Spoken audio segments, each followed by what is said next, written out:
Tuesday morning on Breakfast Television. We're talking tulips. We're in a beautiful garden today, and we've been having a lot of questions at St. Mary's Nursery and Garden Centre about what to do with your tulips when they start to brown out. We're in the garden today, and you can see already some of the evidence of what's happening with the tulip. We start to see that some of the browning, the flowers are definitely finished, and there's a little bit of a stress or there's some inactivity happening with the foliage. So I'm going to show you a little bit of a tip on what can be done.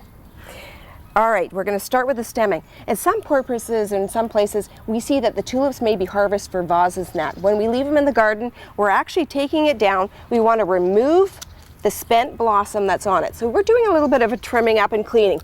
Anything that's brown and brittle can be taken off, taken right back down to where the green foliage is. And what we want to do is, you see here, we've taken it right down to the top of the leaf set, so we're going to have a little bit of blend. Fixing it up, cleaning it, placing it down, and even removing some of the brown that's in the bottom so that our garden is looking nice and clean and crisp. One thing that we don't want to do is when we're looking at the green foliage, there's a lot of sugars and starches in the leaf structures of this that's going to give energy back to the bulb for next year's blossom. So we don't want to be harvesting and removing these. We want to leave those alone.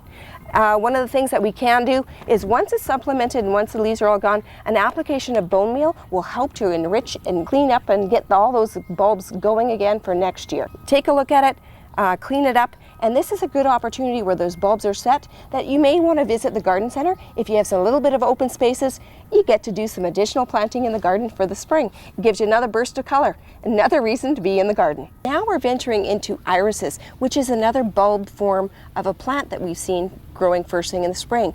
And the quandary is, what do I do with my irises? So right now we're going to show you a little bit of a hint too, mixing over and going into sort of the rhizomes of the bulb factor. The same thing here, we saw it in the irises, we see the browning of the flowers, and it's a mystery of what are we going to be able to do with this.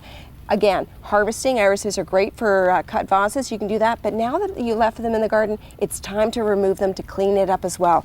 You see the large stemming of the iris blades, and what we're doing is we don't want to snip it up through here because then we're left with all these little stems that are left up. They're going to go brown and brittle on us. So let's clean it up. We take the top of the blade from the flower all the way down to the bottom, and we're just going through and giving these a little bit of a blend, a little bit of a cleanup. It's a little bit difficult on larger branches to get down into them, but what we want to do too is when you're looking at your irises, eventually these blades of grass, or the blades of the irises, sorry, are actually going to brown off just like our tulips, and at that point we'll be venturing down and through here and doing a little bit of a cutting and a little bit of a shaping of them on the leaves. So we would be removing some of these once they yellow off. A little bit of a benefit though is when we do that, we want to again feed the nutrients. We have the bulb booster that would be applied as the flowering is going on, but then when we venture into the bone meal, we see the bone meal, which is a little bit different than bulb booster. Your bulb booster is an application you apply when flowering. It's a little bit more granular, it gives you a little bit of a feed, but at this point, at the end of it, the flowering period, you want to feed those rhizomes so everything gets going. We're using a finer powder, we're going into the base of the rhizomes, scattering it around. You're going to give it a nice little watering in, and you know what? You're going to be set. The rhizomes are going to go, and next spring you're going to have success with more flowers, more bloom, and color in your garden. I hope I answered all your questions on tulips and iris. Visit us next Tuesday on BT. We're going to be back in the garden, and we're going to be answering questions on vegetables. A little bit of tips, a little bit of instructions, and answering your questions. See you next week. Happy gardening. There what you go. Pro. She knows it. Simple as that. Whatever your question is, regardless of how delicate that flower is or what kind of challenges you're going to throw at it, Carla knows it's as simple as that. Yeah, send us your questions. You can do it through Facebook, Twitter, or through breakfasttelevision.ca. There's lots of different ways. You can email us in, and Carla's here every Tuesday throughout the summer. So she's here to answer your questions and help you out. She's never been stumped. She never will be stumped. She's Carla. It's as simple as that. Join us next Tuesday for Green Thumb.